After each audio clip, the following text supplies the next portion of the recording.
Greetings, Derek Southern here. I was asked to talk about surveys at the town hall meetings, and I did so at the first one, but I couldn't get to the remaining two. So I thought I would show you my PowerPoint updated, because as I thought about surveys, the thing to realize is surveys are just a different type of form. So if you're looking for the right software to do a survey, the best thing actually is to find form software, because it will allow you to do a bunch of other things as well. So you learn to do one thing and you'll find you can do a lot of others, which is always good for the soul. Okay, what I'm going to do is run through the PowerPoint very quickly, and at the end of it I'll give you some at least one URL reference to a guide to the program I'm going to recommend. Okay, let's get on with it. Okay, so here we are at the PowerPoint.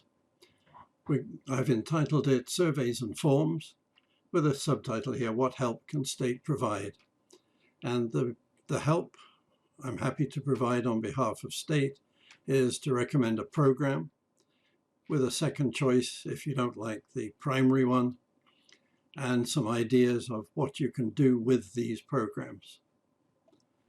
Depends what you want to do.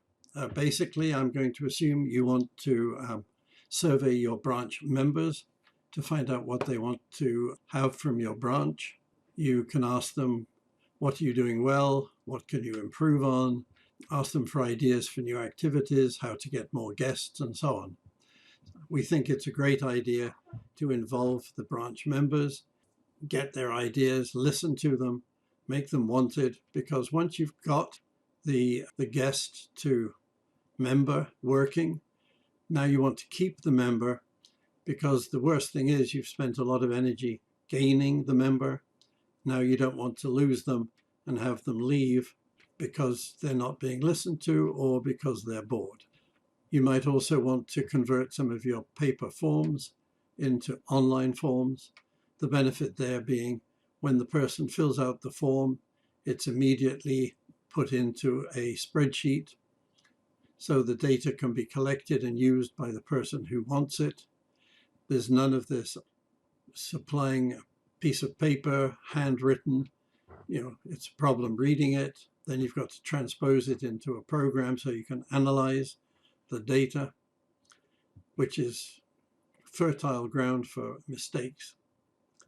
You might want to take reservations for a picnic or a barbecue. Well, you can do that online as well. So the forms we're going to talk about can be a survey, or they can be almost anything else. And I will show you a couple of examples at the end of this quick PowerPoint.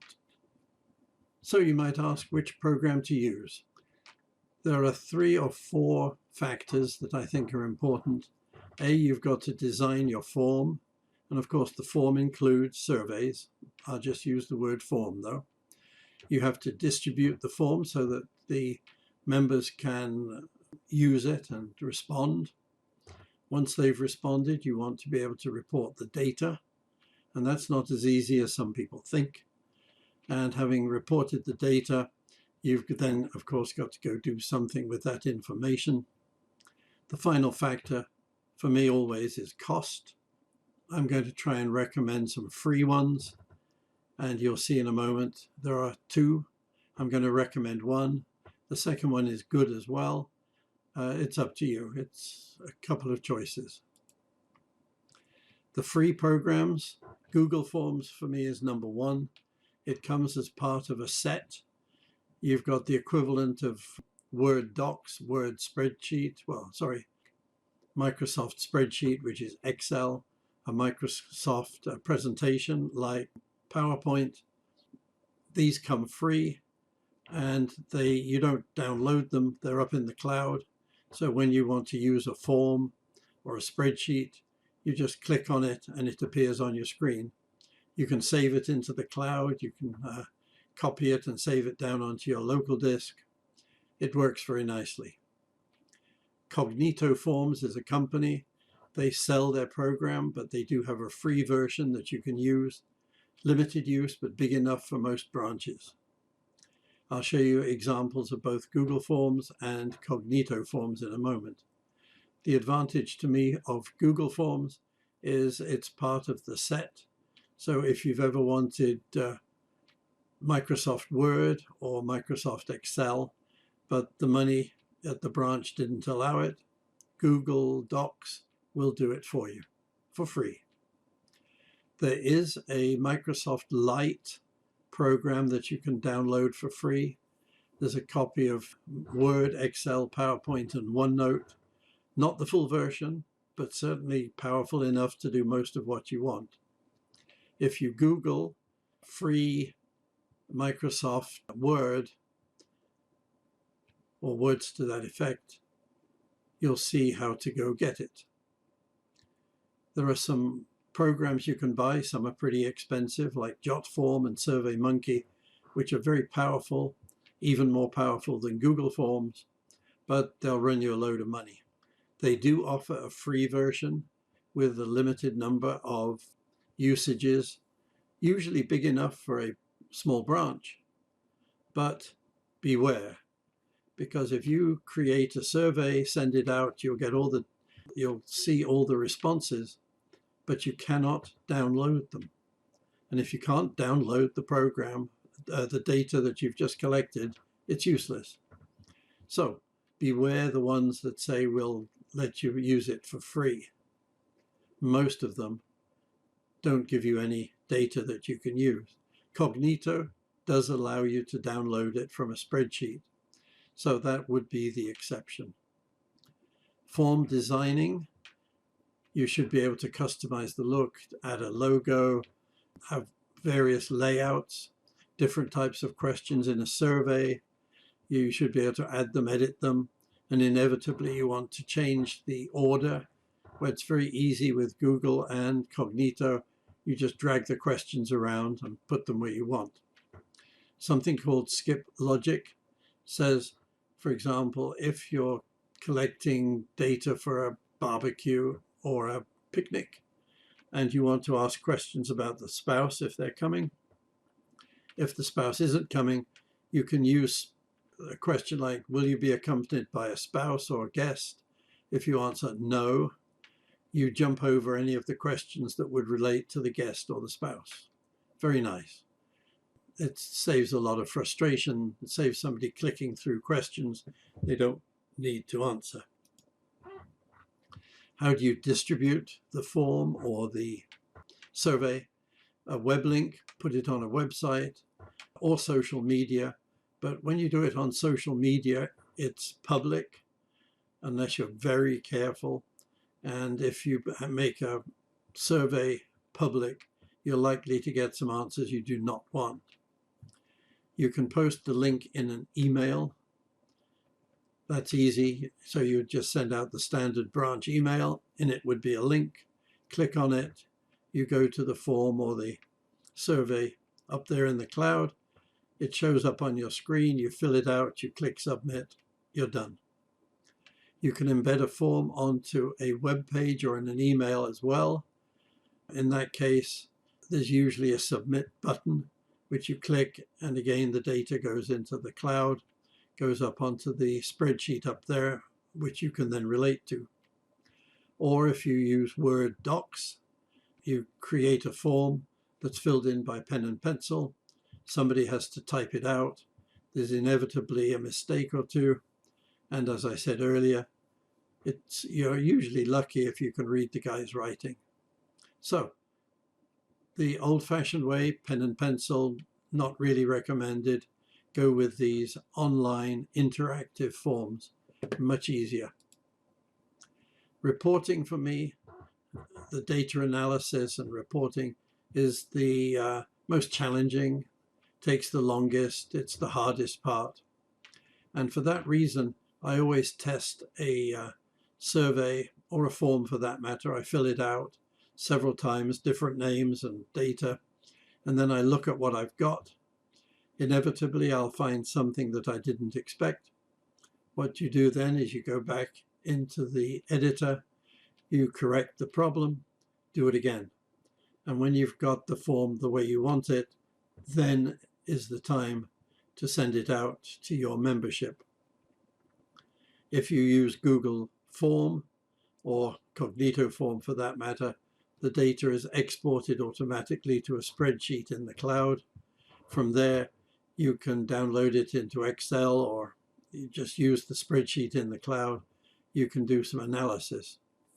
If you're a guru on Excel, you can produce more than the basic bar and pie charts.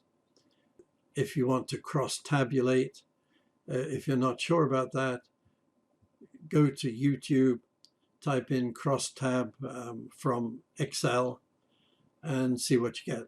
You should be able to find some useful videos that will help you. Here's a quick survey that one branch put out. It was a simple Word document.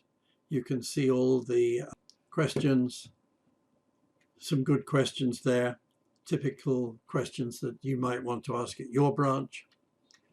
But once again, this is one you would print out, you would provide as a printed out paper. People would fill out pen and pencil. Then somebody has to go through and do something with the data so it can be analyzed. Here's a simple inquiry form created with Google Docs. Was on branch 146's website. It's a simple inquiry form.